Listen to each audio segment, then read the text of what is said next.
जी अस्सलाम वालेकुम। तो कैसे हैं आप सब? उम्मीद है सब बेहतर होंगे। तो पिछले लेक्चर में जैसा कि हमने पढ़ा है कि प्रोडक्ट हंटिंग और प्रोडक्ट रिसर्चिंग कैसे की जाती है, तो जो आज का हमारा टॉपिक है उसमें हमने सीखना है कि प्रोडक्ट रिसर्चिंग कैसे की जाए। वैसे तो मैं आपको एक सरसरी सा ये गाइड करूँगा इससे कि प्रोडक्ट रिसर्चिंग कैसे की, लेकिन इस कोर्स के एंड में मुकम्मल डिटेल से एक वीडियो मैं बनाऊँगा 15-20 मिनट की, जिसमें पूरी डिटेल होगी कि प्रोडक्ट रिसर्चिंग कैसे की जाती है, मतलब कौन सा टूल्स लगा के कैसे सारा अमल आपको सिखाया जाएगा।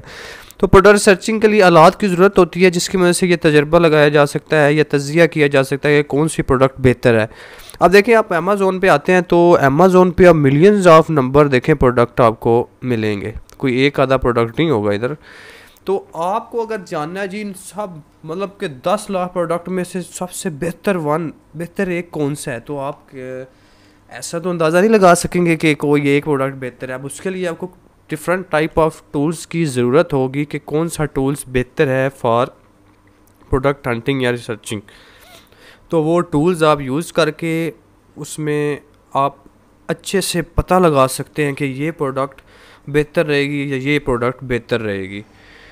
तो प्रोडक्ट रिसर्चिंग कैसे की जाए, क्यों ये तो वही है बस जी कि आलात की ज़रूरत होती है, इसकी वजह से आप तजिया लगा सकते हैं। अब प्रोडक्ट रिसर्चेज में जो आलात इस्तेमाल होते हैं वो कौन से हैं? अब मोस्टली आप देखें कोई भी वर्चुअल असिस्टेंट है या आप इंटरनेट से तलाश करते हैं तो आपको पता चलेगा कि प्रोडक्ट रिसर्चिंग के लिए बेशुमार आलात मौजूद हैं, मगर बेहतरीन आलात जिनके नतीजे को बेहतर समझा जाता है, जो कि सब ऑल ओवर द वर्ल्ड जो ये यूज़ करते हैं, उनमें सबसे पहले नंबर पर जो टूल आता है वो हीलियम 10 है। मैं भी हीलियम 10 ही यूज़ करता हूँ। अब हीलियम 10 जो टूल है, अब उसमें बहुत सारे ऑप्शंस आते हैं आपके लिए। फॉर एग्जाम्पल ये हीलियम 10 आ गया। अब ये बेहतर टूल माना जाता है इसको। वैसे 4-5 टूल्स हैं, चलें सबका मैं नाम बताता हूँ। नंबर 1 हीलियम 10 है जो सबसे ज़्यादा लोग इस्तेमाल करते हैं। फिर एक और है जंगल स्कॉट है।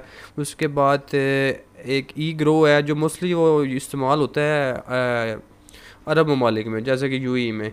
तो उसके बाद एक वायरल लॉन्च है। और भी बहुत से हालात हैं जिसे आप तलाश कर सकते हैं। अब ये देख रहे हैं, अब ये हीलियम 10 है, इसके बहुत से आपको लॉग इन पढ़ना मंथली सब्सक्रिप्शन लेनी पड़ती है इसकी। ऐसे ही जंगल स्कॉट आ जाता है आगे। तो ये सारे जो है ना टूल्स हैं, इनकी मदद से आप बआसानी ये पता लगा सकते हैं कि कौन सा प्रोडक्ट बेहतर है किस मार्केट के लिए, यूएसए के लिए, यूके के लिए, या पाकिस्तान के लिए, कि इंडिया के लिए। ये आपको सारे जो नंबर्स होते हैं ना उनका डाटा निकाल के आपको दे देता है। तो आपने उस डाटा से ऐसी इंफॉर्मेशन इकट्ठी करनी होती है जो आपको जो आपके लिए मददगार साबित होती है कि ये जानने के लिए कि कौन सी प्रोडक्ट इस टाइम बेहतर जा रही है। तो उनके लिए जो ये यूज़ होते हैं वो टूल हैं जो हीलियम 10 है, जंगल वायरल लॉन्च है, उसके बाद ईग्रो है, उसके बाद जंगल स्कॉट है। तो मैं तो मोस्टली हीलियम 10 या उसके बाद जो जंगल स्कॉट यूज़ करता हूँ, इन दोनों टूल्स को। मेरे लिए तो ये दोनों मोस्टली हीलियम 10 में यूज़ करता हूँ। अब आपको पता चल गया कि प्रोडक्ट रिसर्चिंग कैसे की जाती है, और उसके बाद प्रोडक्ट रिसर्चिंग के लिए इस्तेमाल होने वाले आलात कौन से हैं जिनके बगैर आप ये काम नहीं कर सकते। वर्चुअल असिस्टेंट का किसी भी किस्म का काम आप नहीं कर सकोगे। अच्छा, प्रोडक्ट रिसर्चिंग से क्या फ़ायदा होता है ये भी जान लें। अच्छा, प्रोडक्ट रिसर्चिंग या प्रोडक्ट एनालाइजिंग या product hunting, product researching, product hunting, product analysing, हम में से हम एक ऐसी शय को ढूंढते हैं जिस पर नुकसान होने का खदशा कम और मुनाफा ज़्यादा हो। यानी कि हम इन दोनों या तीनों चीज़ों में से अमेज़ोन पे एक ऐसी चीज़ तलाश करते हैं जिसमें नफ़ा ज़्यादा हो और नुकसान होने का ख़तरा ज़्यादा हो।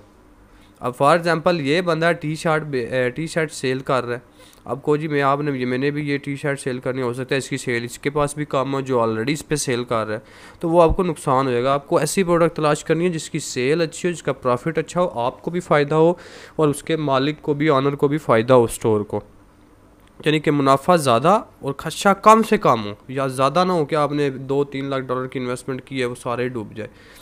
तो डूबता तो है लेकिन इतना नहीं डूबना चाहिए कि आपने ये 4 चीज़ें, इसी को तो वर्चुअल असिस्टेंट कहते हैं। वो सारी चीज़ों को का ख्याल रखते हुए ऐसी चीज़ तलाश करता है कि जिसमें मुनाफा ज़्यादा, ठीक है, प्रॉफिट ज़्यादा हो और लॉस कम से कम हो।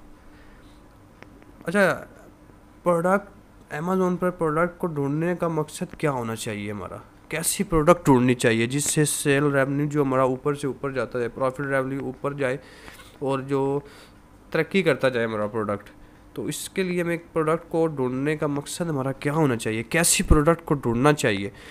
हमें एक ऐसी प्रोडक्ट को ढूंढना चाहिए अमेज़ॉन पर जिसको लोग ज़्यादा तादाद में ख़रीद रहे हों या ख़रीदना चाहते हैं, मगर बेचने वाले इस ज़रूरत को पूरा करने में कम नज़र आ रहे हों। ऐसा लग रहा हो कि ख़रीदार बेचने वालों की तवक्का से भी ज़्यादा है। तो जैसा कि मैंने आपको पहले जब मैंने आपको समझाया है पिछले लेक्चर में हंटिंग और अब ये वही बात बयान कर रहा है कि कैसी प्रोडक्ट को ढूंढना चाहिए। अब देखें प्रोडक्ट कोई भी, अब ये तो टी शर्ट होगी ना, इसको जाने दें आप। अब हमने अमेज़ॉन पे हमारा मकसद जो प्रोडक्ट ढूंढने का, जब हमने प्रोडक्ट तलाश करनी है, प्रोडक्ट हंट करनी है, तो क्या जहन में रखना चाहिए कि ऐसी प्रोडक्ट हो कि कोई भी कंपनी जब उस प्रोडक्ट को मैन्युफैक्चर कर रही हो, बना रही हो, ठीक है, उस प्रोडक्ट की सेल ऑलरेडी अच्छी हो मार्केट में। अब कंपनी के पास वो मार्केट, ठीक है, अब ये फ़र्ज़ कर लें ये शूज़ है, ठीक है, इसे ओपन करते हैं। अब ये शूज़ है न्यू बैलेंस मेंस 1990 वर्सेस 5। अच्छा, अब ये शूज़ है, फ़र्ज़ करें ये कंपनी बना रही है नाइकी, ठीक है। अब नाइकी ने, अब मैं बता रहा हूँ कि प्रोडक्ट कैसे तलाश करने का मकसद क्या होना चाहिए। जब आपने ये बात जहन में रखनी है आपने कि नाइकी एक ब्रांड है, ठीक है, उसको हम सब जानते हैं, आप भी जानते हैं। अब नाइकी चाह रहा है, नाइकी अपने मार्केट में जो है ना, वो कंपनी जो नाइकी मैन्युफैक्चर कर रही है वो कर रही है डेली के 5000 जोड़े, ठीक है, मैन्युफैक्चर करके मार्केट में भेज रही है डेली के 5000 जोड़े। लेकिन उसके ख़रीदार जो हैं नाइकी के वो हैं 10,000।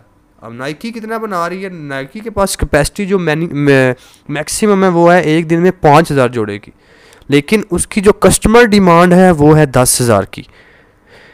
ये जेन में रखनी है आपने बात। नाइकी कैपेसिटी कितनी है डेली मैन्युफैक्चरिंग की, 5000। लोगों की डिमांड, क्लाइंट उनके जो कस्टमर हैं उनकी डिमांड कितनी है, 10,000 की।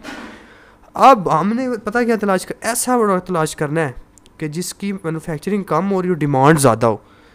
अब वो जो 5000 कस्टमर जिनको ये नहीं मिलेगा, अब वो क्या करेंगे, वो हमसे लेंगे, हमारा ब्रांड ख़रीदेंगे जो हम मैन्युफैक्चर करेंगे, या हम अगर होल सेल करते हैं इसका नाइकी का तो वो हमसे ख़रीदेंगे। वो क्यों, क्योंकि नाइकी के पास तो कैपेसिटी एक दिन में 5000 है। अब 10,000 कस्टमर को तो नाइकी सेटिस्फाइड नहीं कर पाएगा। तो अब जो 5000 है वो या कोई और ब्रांड खरीदेंगे या वो हमें हमारा कोई ब्रांड पसंद करेंगे। ख़रीदना तो है उन्हें, जैसा कोई खरीदे। अब आपने समझाएंगे कैसे प्रोडक्ट को ढूंढना, मकसद हमारा क्या होना चाहिए प्रोडक्ट को ढूंढते हुए, ये मकसद आपको जहन में रखना है। ऐसी प्रोडक्ट हमें तलाश करनी है जिसकी मैन्युफैक्चरिंग ज़्यादा हो रही हो, पब्लिक डिमांड ज़्यादा हो, लेकिन मैन्युफैक्चरिंग कम हो रही हो। तो ये बात आपने जहन में